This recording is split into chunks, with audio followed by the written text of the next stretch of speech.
Ke kasus lain, Saudara, Kapolri Jenderal Listio Sigit Prabowo memastikan akan menindak tegas siapapun yang terlibat dalam transaksi jual beli emas dari tambang ilegal. Transaksi ilegal ini ditaksir mencapai 25,8 triliun rupiah.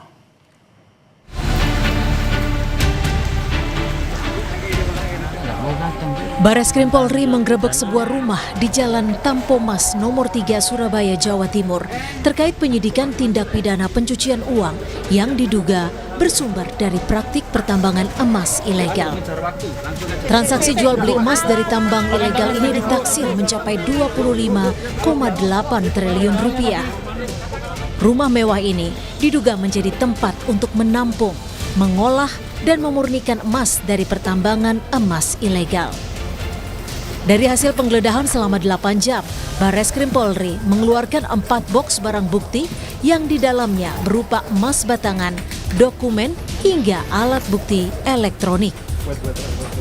Meliputi surat, dokumen, kemudian uang, bukti elektronik, dan beberapa barang bukti lainnya yang terkait dengan dugaan tindak pidana terjadi.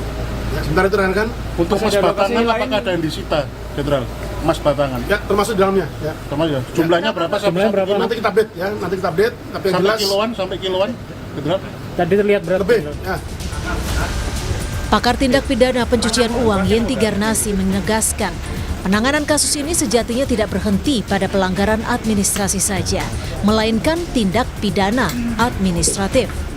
Yenti bilang, barang yang masuk tanpa dokumen merupakan bagian dari penyelundupan. Meskipun ini pelanggaran administratif, harus dilihat sanksinya apa. Sanksinya itu pidana.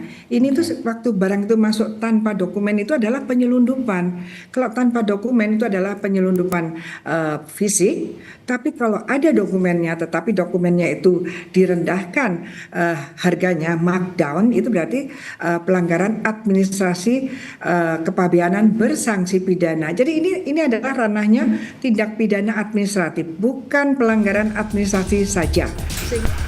Tak hanya di Surabaya, Bareskrim Mabes Polri juga menggeledah toko emas di Nganjuk, Jawa Timur. Penggeledahan ini diduga terkait tindak pidana pencucian uang dan produksi emas ilegal. Dari hasil penggeledahan selama 16 jam, polisi mengangkut semua perhiasan emas yang berada di etalase toko.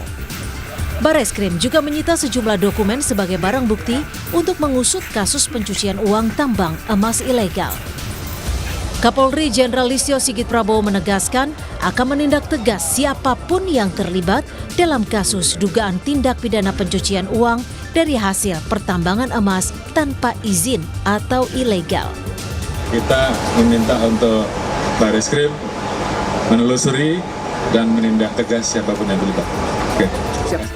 Hingga saat ini Bareskrim Polri masih menelusuri siapa saja yang terlibat, termasuk pola kejahatan terkait dugaan TPPU dari aktivitas transaksi jual beli emas dari tambang ilegal yang ditaksir mencapai 25,8 triliun rupiah. Tim Liputan, Kompas TV.